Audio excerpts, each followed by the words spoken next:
పాశ్చాత్య దేశాల ద్వంద్వ ప్రమాణాలు ఏ విధంగా ఉన్నాయో చూసే సెగ్మెంట్ ఇది. అందులో ఈ వారం మనము డిస్కస్ చేయబోయేది యునైటెడ్ నేషన్స్ హెచ్ఆర్సీలో, హ్యూమన్ రైట్స్ కమిషన్ లో మన ఇండియన్ డిప్లొమాట్, యుఎన్ కి సంబంధించి ఇండియాకి చెందినటువంటి డిప్లొమాట్ క్షితీష్ త్యాగి చాలా అద్భుతంగా కౌంటర్స్ ఇచ్చారు. యాక్చువల్లీ ఆయన రెండు అంశాలు, ఒకటి మన వెస్టర్న్ డిమోక్రసీలోకి వచ్చే ముందు ఈవెన్ పాకిస్తాన్ చేసినటువంటి ప్రేలాపనలకు, పాకిస్తాన్ చేసినటువంటి వ్యాఖ్యలకు గట్టి కౌంటర్ ఇచ్చినటువంటి క్షితీష్ త్యాగి అటు స్విట్జర్లాండ్ కొన్ని వ్యాఖ్యలు చేసింది. మన భారతదేశంలోని మైనారిటీస్ ని రక్షించేందుకు ఎఫెక్టివ్ గా మీరు పనిచేయండి, మెజర్స్ తీసుకోండి అని చెప్పి స్విట్జర్లాండ్ రిప్రజెంటేటివ్ ఇచ్చినటువంటి చేసినటువంటి స్టేట్మెంట్ కి గట్టి జవాబు ఇచ్చారు క్షితీష్ త్యాగి. ఒకసారి ఆ డీటెయిల్స్ గురించి మనం మాట్లాడదాము. అండ్ అదే ఇవాళ వెస్టర్న్ హిపోక్రసీ సెగ్మెంట్ లో కూడా మనం డిస్కస్ చేయబోయేది. సార్, నిజానికి స్విట్జర్లాండ్ కి ఏం హక్కు ఉంది మాట్లాడడానికి? అసలు నిజంగా ఏదో ఉన్నారు కదా అని చెప్పేసి ఫ్రీగా యునైటెడ్ నేషన్స్ సమావేశాలు ఉన్నాయి కదా అని మాట్లాడినట్టుగా కాకపోతే, అండ్ ఈవెన్ పాకిస్తాన్ కూడా ఎండగట్టారు క్షితీష్ త్యాగి. కరెక్ట్. అంటే మనకు యుఎన్హెచ్ఆర్సీలో, united nations human rights commission, UNHRC ఏదైతే ఉందో దాంట్లో పాకిస్తాన్ ఉండడం అనేది పెద్ద హిపోక్రసీ. సో భారతదేశం ఫస్ట్ దాన్ని ఎండగట్టింది.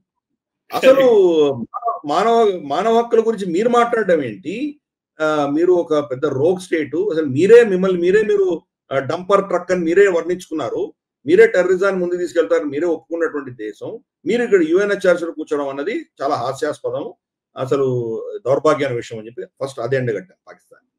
రెండు, స్విట్జర్లాండ్ ఒక స్టేట్మెంట్ ఇష్యూ చేసింది మనకు వ్యతిరేకంగా. భారతదేశంలో ఉన్న మైనారిటీల రక్షణ, తర్వాత అక్కడ ఉన్నటువంటి మన ఫ్రీడమ్ ఆఫ్ స్పీచ్ ని రెండింటిని ప్రొటెక్ట్ చేయవలసిన బాధ్యత భారత ప్రభుత్వానికి ఉంది అంటూ వాళ్ళు ఒక స్టేట్మెంట్ ఇచ్చారు. Freedom of expression and upholding the rights of minorities, ఈ రెండు అంశాలు వాళ్ళు ముందు తీసుకొచ్చారు. దానికి మన రిప్రజెంటేటివ్ క్షితీష్ గారు ఇచ్చినటువంటి సమాధానం ఏంటంటే, మీ దేశంలో ఉన్నటువంటి రేసిజము, మీ దేశంలో ఉన్నటువంటి జెనోఫోబియా, మీ దేశంలో ఉన్నటువంటి సామాజిక పరిస్థితులు ఏవైతే ఉన్నాయో దాని నుంచి ముందు దాని గురించి మీరు ఆలోచన చేయండి. మా దేశం గురించి మీరు చెప్తున్నారని తప్పుడు స్టేట్మెంట్స్ ఇస్తున్నారు, మీరు కరెక్ట్ చేసుకోండి. మీరు యాక్చువల్ గా మీ దేశంలో ఉన్నటువంటి ఇబ్బందులు, మా దేశంలో ఉన్నటువంటి మా సమాజం వందల సంవత్సరాలుగా మేము ఒక సంస్కృతి, మేము ఒక సివిలైజేషన్, మేము ఒక వరల్డ్స్ లార్జెస్ట్ డెమోక్రసీ, మేము మా దేశంలో ఉన్నటువంటి ఫ్రీడము, మా దేశంలో ఉన్నటువంటి ఈ సమస్యలకు మేము పరిష్కారం చేసేటువంటి క్షమత మీకు అర్థం కాలేదు, కావాలంటే మేము సహాయం చేస్తామని చెప్పాడు. మీ దేశంలో ఈ రేసిజము, తర్వాత డిస్క్రిమినేషను, జెనోఫోబియా ఇటువంటివన్నీ మీరు హ్యాండిల్ చేయాలంటే కనుక మీకు సహాయం కావాలి, మీకు ఏమైనా అడ్వైస్ కావాలంటే మేము ఇవ్వడానికి సిద్ధంగా ఉన్నామని చెప్పి వాళ్ళని ఎక్స్పోజ్ చేశారు. అంటే వాళ్ళ దేశంలో మనకు తెలుగులో సామెత ఉంది కదా, గురిగింజ కింద ఏముందో దానికి కనిపించదు అంటారు కదా. వాళ్ళ దేశంలో ఉన్నది వాళ్ళకి కనిపించదు, కానీ ప్రపంచం అంతా వాళ్ళు మారల్ లెక్చర్స్ ఇస్తారు. అందుకనే మనకు వెస్టర్న్ హిపోక్రసీ, ఇన్ఫాక్ట్ ఈ రోజు మనం మాట్లాడేలో ఎన్ని హిపోక్రసీలు ఉన్నాయి, ఎన్ని వెస్టర్న్ హిపోక్రసీస్ ఉన్నాయో మనం. But that's the way west is, మనం ఏం చేయగలం దాన్ని. అన్ఫార్చునేట్, బట్ ఇది చాలా అద్భుతంగా మన రిప్రజెంటేటివ్ ఎక్స్పోజ్ చేశారు వాళ్ళని. వాళ్ళ ద్వంద్వ ప్రమాణాలు అంటే ఇంతే, అంతకంటే ఏం లేదు. మనకు చెప్పేది ఒకటి, వాళ్ళు చేసేది ఒకటి. కాబట్టి గుడ్ లక్. మనమైతే స్విట్జర్లాండ్ కి చాలా ఘాటుగా మనం సమాధానం ఇచ్చాం. అఫ్ కోర్స్ దాంట్లో కొసమేరపు ఏం చెప్పారంటే అవర్ ఫ్రెండ్లీ నేషన్ స్విట్జర్లాండ్ అని చెప్పి మనం వదిలిపెట్టాం వాళ్ళు.